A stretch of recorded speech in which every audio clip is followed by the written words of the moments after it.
বন্ধুরা, আজ আমরা কথা বলবো এমন একটা বিষয় নিয়ে যেটা নিয়ে অনেক ডিজে লাভারের মনে প্রশ্ন আছে। কেন ওয়েস্ট বেঙ্গলের ডিজে সেট আপগুলো এত পাওয়ারফুল, কেন এত বেস পড়লে মনে হয় যে পুরো এলাকা কাঁপছে। অনেক সময় তো দেখা যায় বেস ভাইব্রেশনে ক্যামেরা কাঁপছে, টিন অ্যালভেস্টার সব থরিয়ে দিচ্ছে, শরীরে পর্যন্ত ভাইব্রেশন অনুভব করতে পারবে। ডিজে সেট আপগুলো এমনি করে বানিয়েছে ওয়েস্ট বেঙ্গলে, মনে হয় যেন হাওয়াতে ঢেউয়ের মতো কাঁপছে। মানে হাওয়াটা পুরো যখন আসে ঢেউয়ের মতো এমনি খেলে খেলে যাবে, দেখবে ব্যাস যখন পড়বে ওয়েস্ট বেঙ্গলে ডিজে সেট আপগুলিতে। আর কেন ওয়েস্ট বেঙ্গলের ডিজে কালচার এত ফেমাস হয়ে গেছে আজকে এই ইন্ডিয়া জুড়ে, আজকে আমরা এই সব কিছু নিয়ে বিস্তারিত কিছু কথা বলবো। তো ভিডিওটা আপনারা পুরোটা দেখুন। বন্ধুরা, প্রথমেই কথা বলি বেস ভাইব্রেশন নিয়ে। ওয়েস্ট বেঙ্গলের ডিজে সেট আপগুলোতে সাধারণত অনেক পাওয়ারফুল বেস ক্যাবিনেট ব্যবহার করা হয়। যখন বেস স্পিকার বাজে তখন স্পিকার কোণ সামনে পেছনে খুব দ্রুত নড়ে। এই নড়াচড়া হাওয়াকে ধাক্কা দেয়। এই ধাক্কা দিয়েই এই ধাক্কা থেকেই তৈরি হয় এয়ার প্রেশার ওয়েভ। যখন একসাথে অনেক বেস ক্যাবিনেট বাজে তখন এই প্রেসার ওয়েভ অনেক বড় হয়ে যায়। এই কারণে অনেক সময় দেখা যায় ক্যামেরা কাঁপছে, মাটি কাঁপছে, শরীরে ভাইব্রেশন ফিল করতে পারো তোমরা যে আর দূর থেকে দেখলে মনে হয় হাওয়াতে ঢেউ ঢেউ খেলে এসছে। অনেকেই প্রশ্ন করলে বেস বললে ক্যামেরা কেন এত কাঁপে। এর কারণ হলো বন্ধুরা লো ফ্রিকোয়েন্সি ভাইব্রেশন। বেস সাধারণত 20 হার্টজ থেকে 80 হার্টজ ফ্রিকোয়েন্সির মধ্যে থাকে। এই লো ফ্রিকোয়েন্সি ভাইব্রেশন মাটি, ক্যামেরা লেন্স, ট্রাইপড সব কিছুর মধ্যে ভাইব্রেশন তৈরি করে। তাই মোবাইলের ক্যামেরা সেন্সার পর্যন্ত কাঁপতে শুরু করে। এই জন্যই ভিডিওতে দেখা যায় ক্যামেরা যেন নিজে নিজে থেকে কাঁপছে। যখন দেখবে একটা হামিং বেস পড়বে ওয়ান স্টেপ, তখন দেখবে ক্যামেরা নিজে নিজে থেকে কাঁপছে, এমনি মনে হবে। যারা ভিডিও দেখে, যারা ভিডিও বানায় তারা এতটা বুঝতে পারে না, তারা নিজেদের শরীরে সেটা অনুভব করে। কিন্তু যারা ভিডিও দেখে তারা ভালো করে বুঝতে পারে যে ক্যামেরাটা কী পরিমাণে কাঁপে। তো বন্ধুরা, ওয়েস্ট বেঙ্গলের ডিজে কালচার অনেক পুরনো। এখানে শুধু ডিজে প্রোগ্রাম না, বক্স কম্পিটিশান কালচার খুব পপুলার।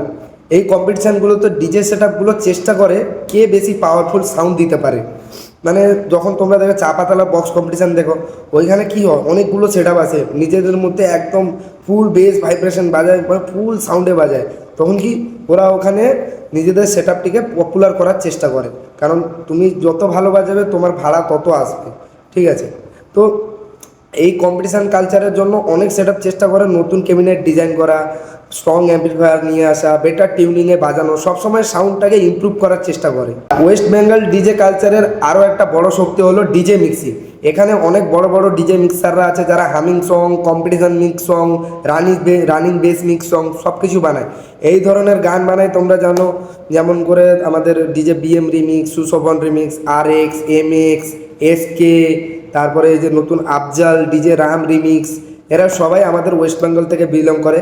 আর এরা হামিং সং বেশি বানায়, কম্পিটিশান টাইপের সঙ্গই বানায়। সব রকম বলতে পারো, সব রকম গান বানায়।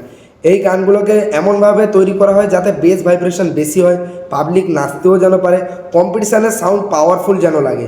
কম্পিটিশানে যদি তোমার বেস বা সাউন্ড যদি পাওয়ারফুল না লাগে তাহলে কখনো তুমি কম্পিটিশান জিততে পারবো না। তাই এরাও তাদের মিক্সিংটাকে এত গুরুতর ভাবে এত ভালো করে, এত পাওয়ারফুল করে যে কোনো সেট আপকে যার কি লো ওয়াটের স্পিকারও ভালো বেসে গান বাজাতে পারবে এমনি। এই কারণে ইন্ডিয়ার অনেক ডিজে লাভাররা ওয়েস্ট বেঙ্গলের মিক্স গান শুনতে পছন্দ করে। এবং আজকাল ওয়েস্ট বেঙ্গলের প্রায় সব ডিজে সেট আপে দেখা যায় পপ বেস ক্যাবিনেট। এই ক্যাবিনেটগুলো বিশেষভাবে তৈরি করা হয় স্ট্রং বেস ভাইব্রেশনের জন্য। অনেক ক্যাবিনেট মেকার আছে আমাদের ওয়েস্ট বেঙ্গলের, যেমন নাম করা কিছু ক্যাবিনেটের কথা বলে দিই: Juhi cabinet, BB cabinet, B cabinet, ASB cabinet, আরও অনেক রকম ক্যাবিনেট সেন্টার আছে যেখানে পপ ব্যাস তৈরি করা হয়। এখানে পপ ব্যাস তৈরি করা হয় কম্পিটিশানের ক্ষেত্রেই বেশি, কারণ পপ ব্যাসে বেস ভাইব্রেশন খুবই তাগড়া বের হয় এবং কাস্টম ডিজে বক্সও তারা বানায়।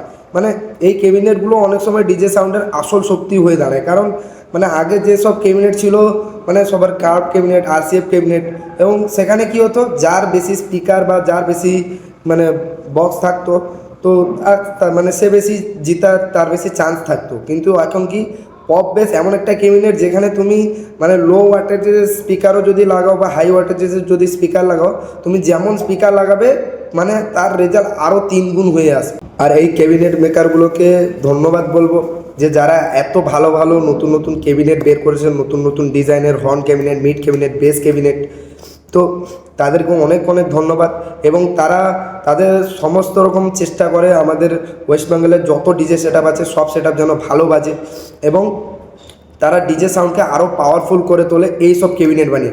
এই মানুষগুলোর জন্যই ওয়েস্ট বেঙ্গলের ডিজে কালচার এত স্ট্রং হয়েছে আজকে। আর ওয়েস্ট বেঙ্গলের ডিজে কালচারের একটা বড় অংশ হলো বক্স কম্পিটিশন। এখানে অনেক সময় দেখা যায় 32 ভার্সেস 32 স্পিকার কম্পিটিশন হয়, মানে দুইটা সেট একসাথে হিউজ কম্পিটিশন করে। এই কম্পিটিশানে গুরুত্বপূর্ণ হয় কারণ সাউন্ডের pressure, base vibration, operating skill, song selection, এই কালচার ডিজে সেট আপগুলোকে সবসময় ইমপ্রুভ করতে সাহায্য করে। ওয়েস্ট বেঙ্গলের যে কোনো সেট আপ কখনো কম্পিটিশান করতে ভয় পায় না, কারণ ওয়েস্ট বেঙ্গলের ডিজে সেট আপের জন্ম হয়েছে শুধুমাত্র কম্পিটিশান করার জন্য। কারণ তারা তাদের সাউন্ড সিস্টেমের উপর খুব কনফিডেন্ট থাকে। তারা জানে তাদের সেট আপে স্ট্রং বেস আছে, পাওয়ারফুল অ্যাম্পলিফায়ার আছে, এবং তাদের যে অপারেটর ওরা খুব গুড, মানে অনেক ভালো টিউনিংয়ে অপারেটিং করে। সব কিছু আছে ওয়েস্ট বেঙ্গলের সেট আপের কাছে। তাই সামনে যে সেট আপ থাকুক না কেন, কম্পিটিশান করার সাহস সবসময় রাখে, কখনো পা পিছু হয় না। আর কম্পিটিশানে এক্সপার্টও তাই বলতে পারো, কম্পিটিশান কিংও বলতে পারো ওয়েস্ট বেঙ্গলের সমস্ত সেট আপকে। ওয়েস্ট বেঙ্গলের ডিজে কালচারের পেছনে শুধু ডিজে সেট আপ থাকে না, অনেক মানুষের অবদান আছে। যেমন ডিজে সেট আপটাকে যে বানায়, মানে যে মালিক বাবু, মানে তার অবদান তো ভাই বলতেই হবে। সে এত বড় সেট আপ, এত পরিশ্রম, এতগুলো টাকা নষ্ট করে আমাদের মানে খুশি দেওয়ার জন্য এবং তারও কিছু ইনকামের জন্য যে মানে তাদের যে একটা ব্যবসা তৈরি করেছে ডিজে সেট আপ, তাদেরকে ধন্যবাদ জানাতে হয় যে আজকে আমাদেরকে আনন্দ দেওয়ার জন্য তারা কত রকম আপডেট করেছে। এবং ক্যাবিনেট বিল্ডার যারা ক্যাবিনেট তৈরি করে তাদেরও ব্যবসা, কিন্তু তারা যে এত সুন্দর সুন্দর ক্যাবিনেট আমাদেরকে উপহার দিয়েছে, মানে মানে ডিজে সেট আপ মালিকদেরকে উপহার দিয়েছে, সেটা সারা জীবন মনে রাখতে হবে। কারণ এই ক্যাবিনেটগুলোর জন্যই আজকে মানে এই যে বেস ভাইব্রেশনে আমরা এত মজা করি, প্রতিটা সেট আপে খুঁজি কার বেস ভালো, কার ভাইব্রেশন ভালো, এমনি মানে সব কিছু বলতে গেলে এই ক্যাবিনেট বিল্ডারের কাছে। এবং ডিজে মিক্সার যারা এত ভালো ভালো হামিং সং তৈরি করে, আমাদের ওয়েস্ট বেঙ্গলের প্রতিটা মানুষ হামিং সংকে ভালোবাসে। হামিং সং বাজলেই তাদের মানে একটা মানে হয়ে গেছে, মানে ছোটোবেলা থেকে এইসব কিছু শুনে যাচ্ছি তো, বেস বেস বেস ভাইব্রেশন। তাই আমাদের ওয়েস্ট বেঙ্গলের মানুষ সবসময় হামিং বেস কম্পিটিশানের গান বা যে কোনো ওয়ান স্টেপের গান আর যে কোনো নাচার গানেও যেন হামিং বেস থাকে। তাই ডিজে মিক্সার, আমাদের ওয়েস্ট বেঙ্গলের যত ডিজে মিক্সার আছে তারাও আমাদেরকে দেখে এবং আমাদের আনন্দের জন্য তারা এত ভালো ভালো হামিং সং তৈরি করে। এবং সাউন্ড অপারেটর দাদারা মানে যেসব জায়গায় মানে যেখানে একদম একদম পাক্কা, যেটা মানে যেখানে পাবলিক বলছে না তোমার সেট আপ চলবে না, এ সেট আপ চলবে না, সেখানে ডিজে সেট আপের যে অপারেটর দাদারা তারা দেখিয়ে দিয়েছে যে সেট আপ কীভাবে বাজাতে হয়, পাবলিককে কীভাবে নাচাতে হয়। তারা যদি অপারেটিং এত ভালো না করতো তাহলে আমাদের ওয়েস্ট বেঙ্গলের সেট আপগুলো এত নাম কখনো করতো না। এবং ডিজে লাভার পাবলিক যেভাবে ডিজে সেট আপগুলোকে সাপোর্ট করেছে বলতে গেলে মানে প্রচুর সাপোর্ট করেছে। যে যার ফ্যান আছে, ডিজে সেট আপ যেখানে যাবে পাবলিক সেখানে ভিড় করে। এবং ইউটিউবার দাদারা যে এত মেহনত করে পাবলিককে এত ভিডিও তৈরি করে পাবলিকে মানে ইউটিউবে ছাড়ে, পাবলিকটা দেখে, সেই কারণেই তো ডিজে সেট আপগুলো আজ এত উপরে গেছে, ওয়েস্ট বেঙ্গলের নাম অনেক উপরে গেছে এই কারণে। এবং যারা ইউটিউবার দাদাদের উল্টোপাল্টা কথা বলো তারা প্লিজ বলো না, কারণ তারা আছে বলেই এই ডিজে মানে ওয়েস্ট বেঙ্গলের ডিজে সেট আপের নাম মানে অন্যান্য রাজ্যে ছড়িয়েছে। অন্যান্য রাজ্যের লোক জানে যে এইখানে এই সেট আপটা অনেক মারাত্মক বাজে, তারা ছিল বলেই। এবং আমি চাইবো কোনো ইউটিউবার দাদাকে যেন কোনো রকমভাবে অপমান করা না হয় বা পেছনে আগে কোনো কথা না বলা হয় খারাপ কথা। তো এই জিনিসটা ধ্যান রাখো।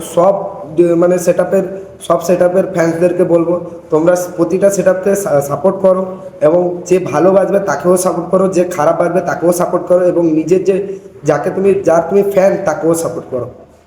তাই বলবো এখানে এর ফ্যান্স একে বলবে, তার ফ্যান্স তাকে বলবো, সেখানে ঝামেলা না করে যেখানে হাতে লিখে না সবাই কমেন্টে বলে, ওই কমেন্টেই সব কিছু করে দাও, যেন মুখে হাতে পায়ে কিছু না করো। আজ এই ইউটিউবার দাদাদেরগুলোর জন্য আজ ইন্ডিয়াতে অনেক জায়গায় মানে ডিজে সাউন্ড আছে, কিন্তু ওয়েস্ট বেঙ্গলের ডিজে সেট আপের একটা আলাদা রেপুটেশন তৈরি হয়েছে। অনেক ডিজে লাভাররা জানে ওয়েস্ট বেঙ্গল সেট আপ মানে strong base, heavy vibration, powerful competition sound, power music, Barman music, মা মনসা প্রো, কিং মিউজিক, অনেক রকম এরকম শুভদিক মিউজিক, এমটি মিউজিক, অনেক রকম সেট আপ আছে যারা বাইরের রাজ্যের লোকেরা বেশি পছন্দ করে এইসব সেট আপকে। তো বন্ধুরা, ওয়েস্ট বেঙ্গলের ডিজে কালচার শুধু সাউন্ড না, এটা একটা প্যাশন বলতে পারো। এখানে cabinet maker, DJ mixer, operator, public সবাই মিলে এই কালচারটা তৈরি করেছে। তাই আজকে অনেক মানুষ জানে ওয়েস্ট বেঙ্গলের ডিজে সেট আপ মানে পাওয়ারফুল বেস ভাইব্রেশন তুমি পাবে। মানে তো আমি এখানে বলবো তোমরা ঝগড়াঝাটি বা অন্য কিছু গণ্ডগোল না করে যেখানেই ডিজে বাজবে সেখানে শান্তি বজায় রাখো, আনন্দ করো, কোনো রকম ঝামেলা করার চেষ্টা করো না এবং সমস্ত সেট আপকে তোমরা আগে এগিয়ে নিয়ে যাও তোমাদের সাপোর্ট এবং ভালোবাসা দিয়ে, এবং আমাকেও একটু সাপোর্ট এবং ভালোবাসা দিয়ে দিও। তো তোমাদেরকে কাছে একটাই কথা, তোমাদের ফেভারিট ডিজে সেট আপ কী এবং কমেন্টে জানাও। তো ভিডিওটা কেমন লাগবে সেটাও কমেন্টে জানাও, ভিডিওটাকে লাইক সাবস্ক্রাইব শেয়ারও করে দিও।